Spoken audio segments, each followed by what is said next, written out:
News 8। पंचायती राज आम चुनाव के पहले चरण के लिए कल वोट डाले जाएंगे। पहले चरण में 10 जिला परिषद और 3 पंचायत समितियों की 69 सीटों पर मतदान होगा। पहले चरण में 72 लाख से ज्यादा मतदाता अपने मताधिकार का इस्तेमाल करेंगे। मरुधरा में 21 जिलों के 636 जिला परिषद सदस्य और 4371 पंचायत समितियों के लिए चुनाव होने हैं। जिला परिषद के लिए 1778 उम्मीदवार और पंचायत समिति के लिए 12663 उम्मीदवार मैदान में हैं। पंचायती राज चुनाव में 2,41,87,946 मतदाता अपने मताधिकार का इस्तेमाल करेंगे। राज्य निर्वाचन आयोग ने कोरोना काल में हो रहे चुनाव के लिए 10,131 मतदान केंद्र बनाए हैं।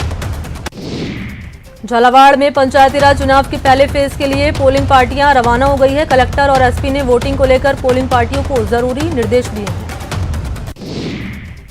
बाड़मेर में पंचायती राज चुनाव के पहले चरण की वोटिंग के लिए पोलिंग पार्टियां अलग अलग मतदान केंद्रों के लिए रवाना हो गई हैं। पहले चरण में बाड़मेर जिले की 5 पंचायत समिति और जिला परिषद सदस्यों के चुनाव 23 नवंबर को होंगे। प्रतापगढ़ में पंचायती राज चुनाव के पहले चरण के मतदान के लिए मतदान दलों को अंतिम प्रशिक्षण दिया गया है। हायर सेकेंडरी स्कूल के हॉकी मैदान में आयोजित प्रशिक्षण कार्यक्रम में 414 मतदान दलों को प्रशिक्षण दिया गया है। पंचायत समिति और जिला परिषद सदस्यों के पहले चरण के चुनाव के लिए पोलिंग पार्टियां रवाना हो गई हैं। पहले चरण में अजमेर की 4 पंचायत समितियों के 64 वार्ड के लिए वोट डाले जाएंगे। बीकानेर में जिला परिषद और पंचायत समिति सदस्य के चुनाव के लिए पोलिंग पार्टियों को राजकीय पॉलिटेक्निकल कॉलेज से रवाना किया गया है। पहले चरण में नोखा, पांचू और श्री डूंगरगढ़ की 129 ग्राम पंचायतों में वोटिंग होनी है। पंचायती राज चुनावों की व्यवस्थाओं को लेकर कलेक्टर यूडी खान ने सेठ मोतीलाल कॉलेज परिसर में पोलिंग पार्टियों की तैयारियों का जायजा लिया। उन्होंने वोटिंग के दौरान कोरोना गाइडलाइन का सख्ती से पालन करने के निर्देश दिए। बूंदी में पंचायती राज के पहले चरण के लिए वोटिंग के लिए पोलिंग पार्टियां रवाना हो गई है। इससे पहले बैठक में जिला निर्वाचन अधिकारी आशीष गुप्ता ने वोटिंग के दौरान कोरोना गाइडलाइन का सख्ती से पालन करने के निर्देश दिए। नागौर में पंचायत समिति और जिला परिषद चुनाव को लेकर पोलिंग पार्टियां बूथों पर पहुंच रही हैं। पहले चरण में नागौर, मुंडवा, कीवसर और जायल पंचायत समितियों में वोटिंग होगी। प्रतापगढ़ में पंचायत राज चुनाव में मतदान दलों के लिए परिवहन विभाग ने 160 बसों को अधिग्रहण किया। साथ ही 56 छोटे वाहनों को सेक्टर मजिस्ट्रेट के लिए अधिग्रहण किया गया। डूंगरपुर में कोतवाली पुलिस और आरएसी के जवानों ने थाना सर्किल में पंचायत चुनाव को लेकर फ्लैग मार्च निकाला। इस दौरान जवानों ने मतदाताओं को भय मुक्त होकर अपने मत का उपयोग करने का आह्वान भी किया।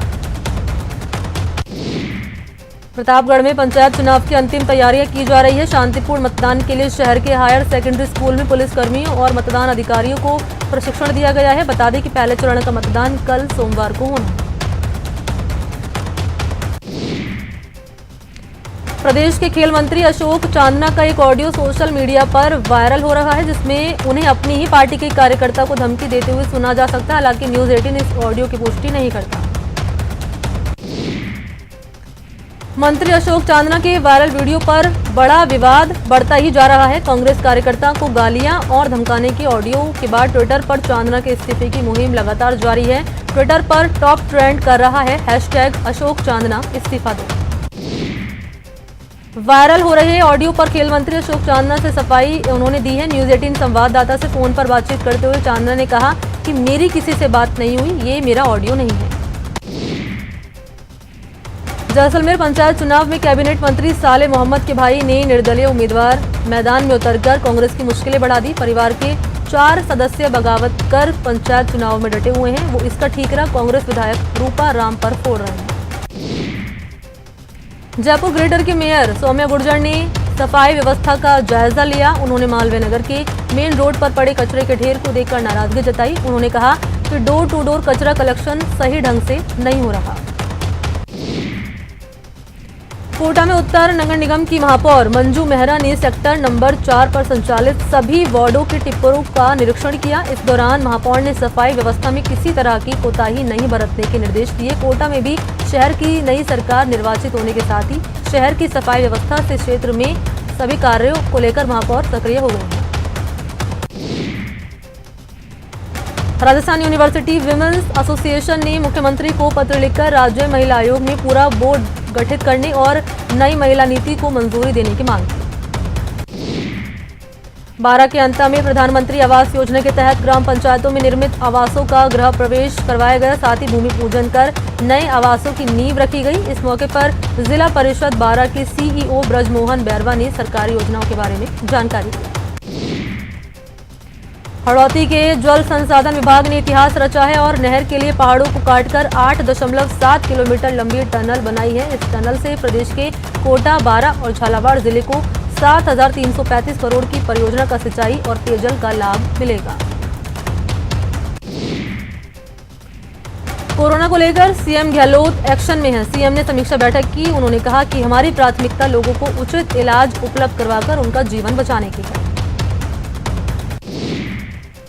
कोरोना की तेज रफ्तार के बाद सीएम अशोक गहलोत ने कोरोना मीटिंग के दौरान अधिकारियों को निर्देशित किया कि लोगों को हेल्थ प्रोटोकॉल की सख्ती से पालना के लिए प्रोत्साहित करें।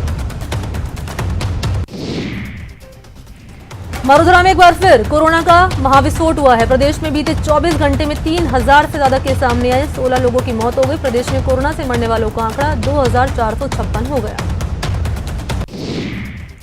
मरुधरा में कोरोना पॉजिटिव मरीज का आंकड़ा 2,40,000 के पार पहुंच चुका है। प्रदेश में अब 21,951 एक्टिव केसेस, जबकि 2,16,000 से ज्यादा लोग डिस्चार्ज हो चुके हैं। कोरोना की तेज रफ्तार के बाद सरकार ने 8 जिले जयपुर, जोधपुर, कोटा, बीकानेर, उदयपुर, अजमेर, अलवर और भीलवाड़ा में रात 8 बजे से सुबह 6 बजे तक के लिए कर्फ्यू लगा दिया। इसको लेकर गृह विभाग ने गाइडलाइंस भी जारी की।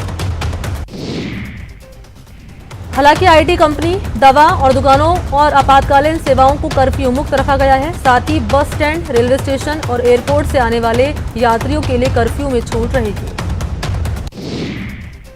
अलवर में नो मास्क नो एंट्री अभियान के तहत राजकीय माध्यमिक विद्यालय से जागरूकता रैली निकाली गई। इस दौरान जिला शिक्षा अधिकारी राकेश शर्मा और स्काउट गाइड सचिव सुरेश अवस्थी भी मौजूद रहे। भरतपुर में पुलिस ने कोरोना गाइडलाइंस के उल्लंघन के आरोप में कई लोगों के चालान काटे। पुलिस ने दुकानदारों के साथ आम लोगों के चालान काटे और 2400 रुपये जुर्माना वसूला। श्री गंगानगर से मास्क लगाने को लेकर मंदिर में हुए एक विवाद का वीडियो सामने आया। वीडियो में मास्क लगाने को लेकर एक महिला श्रद्धालु और मंदिर प्रबंधन के बीच जमकर बहस होती हुई दिखाई दे रही है। गुस्साई महिला अपने राजनीतिक रसूख का हवाला देते हुए चाटे मारने की बात कहती है। वहीं हालांकि वहां मौजूद दूसरे लोग महिला को शांत कराने की कोशिश कर रहे हैं, लेकिन महिला का गुस्सा 7वें आसमान पर दिख रहा है। ये वीडियो नवरात्र का बताया जाता है, जब महिला मंदिर में दर्शन के लिए गई थी, लेकिन मंदिर प्रबंधन के लोगों ने जब मास्क नहीं लगाने पर उसको टोका तो वो भड़क उठी। सोशल मीडिया पर वायरल एक वीडियो में जयपुर का विषय है। वीडियो में एक शख्स ने सरकार से पर्यटन से जुड़े लोगों की मदद करने की मांग की। ऐसा नहीं करने पर उसने कलेक्ट्रेट सर्किल पर आत्मदाह की चेतावनी भी दी। श्रीगंगानगर में कोरोना संक्रमण का प्रभाव बढ़ता जा रहा है। संक्रमण को फैलने से रोकने के लिए स्थानीय पुलिस की टीम ने मास्क चेकिंग अभियान चलाया। इस दौरान पुलिस ने बिना मास्क पहने घूम रहे दर्जनों लोगों के चालान काटे। अजमेर में कोरोना संक्रमित मरीज की संख्या को देखते हुए जिला प्रशासन ने रात 8 से सुबह 6 बजे तक कर्फ्यू लागू करने का ऐलान किया। कलेक्टर प्रकाश राज पुरोहित ने नियम तोड़ने वालों पर सख्ती से कार्रवाई करने के आदेश दिए। चित्तौड़गढ़ में आगामी दिनों में शादी समारोह की धूम है, लिहाजा समारोह आयोजित से पहले जिला प्रशासन की इजाजत लेना जरूरी होगा। आपको बता दें कि कोरोना को देखते हुए गहलोत सरकार ने शादी के लिए नई गाइडलाइन जारी की है। जयपुर की रामनगरिया थाना पुलिस ने ऑपरेशन क्लीन स्वीप के तहत 12 ग्राम ब्राउन शुगर के साथ आरोपी राजेश गुर्जर को गिरफ्तार किया। आरोपी ड्रग की सप्लाई में जिस एक्टिवा का इस्तेमाल करता था, पुलिस ने उसे भी जब्त कर लिया। पुलिस की पूछताछ में सामने आया कि आरोपी आसाम से सस्ते दामों में ब्राउन शुगर लेकर आता था और जयपुर समेत अन्य शहरों में छात्रों और युवाओं को सप्लाई का काम करता था। आरोपी के खिलाफ 14 मामले विचाराधीन हैं। झुंझुनू पुलिस ने हिस्ट्री शीटर अजय सिंह उर्फ पिंटू गुर्जर को खेतड़ी नगर इलाके से गिरफ्तार किया। पुलिस ने उससे अवैध देसी पिस्टल और एक जिंदा कारतूस भी जब्त किया। जोधपुर के दंपति को अपना मोबाइल अपने दोस्त से रिपेयर करवाना महंगा पड़ गया। दगाबाज दोस्त ने मोबाइल का बैकअप अपने लैपटॉप में ट्रांसफर किया और फिर पति पत्नी के निजी पलों की तस्वीरें भेजकर उन्हें ब्लैकमेल करना शुरू किया।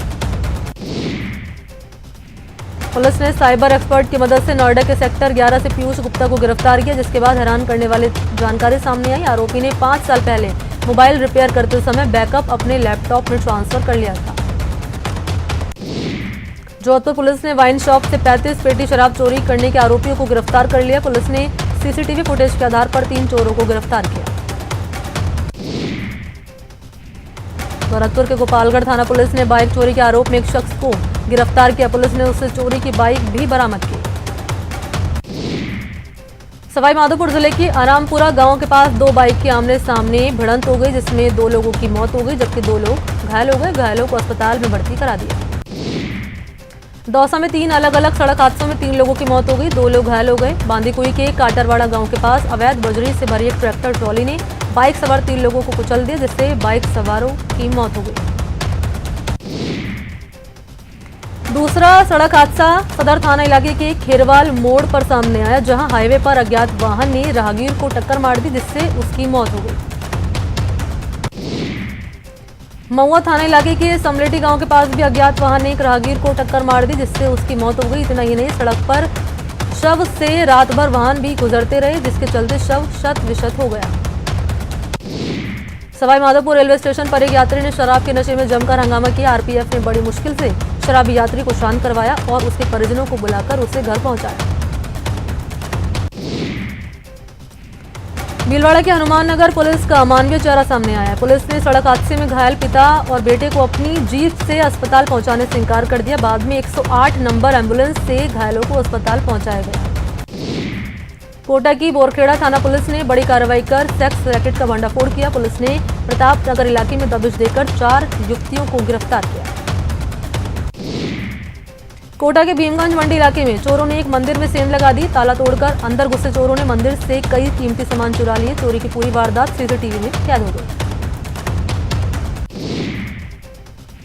बीकानेर में पुलिस ने नशीली दवाइयों के साथ 2 लोगों को गिरफ्तार किया। पुलिस दोनों से पूछताछ कर उनके साथियों का पता लगाने में जुटी हुई है। कोटा झालावाड़ रोड पर केवल नगर के पास सेब से भरा मिनी ट्रक बेकाबू होकर पलट गया। हादसे में ड्राइवर और खलासी को मामूली चोटें आई हैं। कोटा में अज्ञात वाहन ने बाइक को ठोकर मार दी, जिससे बाइक सवार युवक गंभीर रूप से घायल हो गया। युवक को जिला अस्पताल में भर्ती करा दिया गया है। कोटा झालावाड़ रोड पर केवल नगर के पास सेब से भरा मिनी ट्रक बेकाबू होकर पलट गया। हादसे में ड्राइवर और खलासी को मामूली चोटें आई हैं।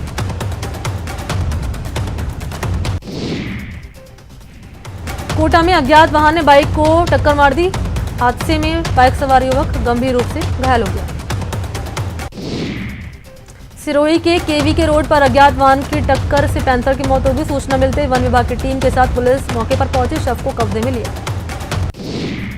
कोटा के टावा में काले हिरण के अज्ञात कांडों के चलते मौत हो गई, जिसकी सूचना मिलते ही वन विभाग का स्टाफ मौके पर पहुंचा और शव को अपने कब्जे में ले लिया। भरतपुर की सुजान गंगा नहर में पिछले दिनों मछलियों के मरने के बाद प्रशासन ने सख्ती बरतनी शुरू कर दी। पुरातत्व विभाग के अधिकारियों ने घाटों पर कपड़े धो रहे लोगों को हटाया और कानूनी कार्रवाई की चेतावनी दी। एटीएम से रुपए निकासी के दौरान होने वाली ठगी को रोकने के लिए 1 दिसंबर से अब मोबाइल से ओटीपी नंबर आने के बाद ही पैसे निकाले जा सकेंगे। ये व्यवस्था रात 8 बजे से सुबह 8 बजे तक लागू होगी। पीएनबी 1 दिसंबर से इस सेवा की शुरुआत कर देगा। श्रीगंगानगर से पड़ोसी राज्य पंजाब और हरियाणा में भेजे जा रहे यूरिया खाद पर लगाम कसने की कवायद शुरू कर दी गई है। जिले के कई नाकों पर प्रशासन की नजर है। सवाईमाधोपुर रेलवे स्टेशन पर अगस्त क्रांति एक्सप्रेस से 8 साल की बच्ची मिली। आरपीएफ की सूचना पर चाइल्ड लाइन की टीम ने बच्ची को अपने संरक्षण में लिया और परिजनों की तलाश शुरू कर दी। बीकानेर के सेरुणा थाना क्षेत्र में बोरवेल में गिरे युवक को करीब 8 घंटे की मशक्कत के बाद बाहर निकाला। बता दें कि युवक बीते शनिवार को मवेशी चराने के दौरान बोरवेल में गिर गया था। डूंगरपुर के सादवाड़ा थाना पुलिस ने सरकारी योजनाओं का लाभ दिलाने के नाम पर ठगी करने वाली गैंग का खुलासा किया। गिरफ्तार आरोपियों के खिलाफ पहले ही ठगी के कई मामले दर्ज हैं।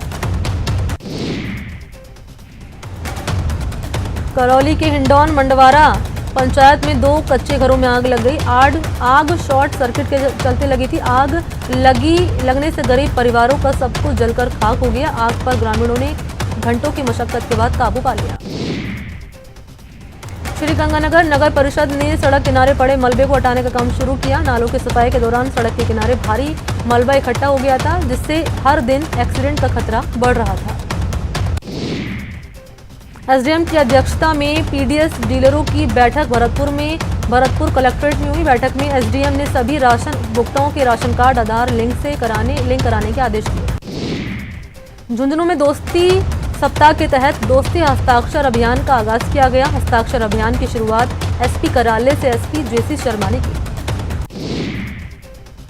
कोटा में चंबल रिवर फ्रंट और साइंस पार्क जैसे करोड़ों रुपए के प्रोजेक्ट पर्यटन को बढ़ावा देने के लिए जमीन पर उतारे जा रहे हैं। यूआईटी के सचिव और हड़ौती विकास मोर्चा के संरक्षक राजेंद्र सांखला ने 7 वंडर पार्क का दौरा किया और कामों का जायजा लिया।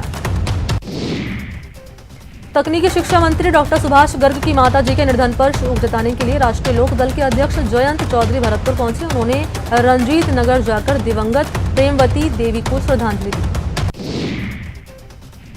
उदयपुर में बिजली विभाग को लोगों को अनाप शनाप बिल भेजने से बाज नहीं आ रहा। भटेवर पंचायत के एक उपभोक्ता को 26,000 रुपए का बिजली का बिल भेज दिया गया।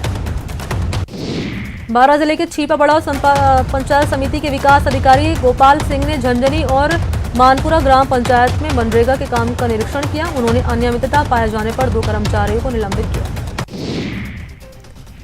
हिल स्टेशन माउंट आबू में कड़ाके की सर्दी से जनजीवन प्रभावित हुआ है। 10 साल बाद इस बार बर्फ नवंबर महीने में ही जमनी शुरू हो गई है। मैदानी इलाकों में कई जगहों पर सफेद चादर देखने को मिली है। कोटा में मौसम बदलने लगा है। शहर में बीती रात का सबसे न्यूनतम तापमान दर्ज किया गया। मौसम विभाग ने बताया कि आज सुबह शहर में न्यूनतम तापमान 9.3 डिग्री दर्ज किया गया है।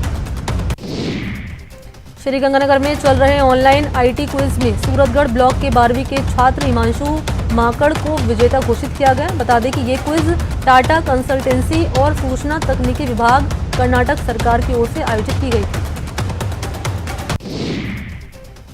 वर्ल्ड डायबिटीज डे के खास मौके पर जयपुर में एक अनोखा विश्व रिकॉर्ड बनने जा रहा है। अकेले जयपुर में ही 100 स्थानों पर डॉक्टर सुनील ढंड की ओर से रोशनी मित्र लगाए गए हैं। रोशनी मित्रों ने घर घर जाकर बड़ी तादाद में घर बैठे लोगों का ग्लूकोज और डायबिटीज फ्री में चेक किया और साथ ही डायबिटीज से बचाव के उपाय भी बताए। करौली में गोपाष्टमी का पर्व मनाया गया। लोगों ने गौ माता की पूजा की। हालांकि कोरोना के चलते हर साल निकाले जाने वाली शोभा यात्रा को निरस्त कर दिया गया है। बरसाना के मान मंदिर से निकलने वाली श्री राधा रानी ब्रज यात्रा का भरतपुर के डीग में पुष्प वर्षा से स्वागत किया। यात्रा प्रभारी महंत रमाकांत शास्त्री ने बताया कि बरसाना के मान मंदिर से विरक्त संत श्री रमेश बाबा की ये यात्रा 1988 से लगातार चली आ रही है। डूंगरपुर के सातवाड़ा थाना पुलिस ने सरकारी योजनाओं में लाभ दिलाने के नाम पर ठगी करने वाली गैंग का खुलासा किया। पुलिस ने 2 आरोपियों को भी गिरफ्तार किया। जोधपुर में कोरोना के बढ़ते प्रकोप को देखते हुए शहर में धारा 144 लागू कर दी गई। शहर में सरकारी आदेश की जमकर धज्जे उड़ाई जा रही है। शहर के सूर सागर स्थित जेडी पार्क में कोरोना गाइडलाइन के नियम को ताक पर रखा जा रहा है। अजमेर में सिविल डिफेंस की टीम का वाहन चालक को शराब सेवन करने के मामले में गिरफ्तार किया। पुलिस ने चालक की गिरफ्तारी सिविल डिफेंस की महिला कर्मचारी की शिकायत पर की। आप भी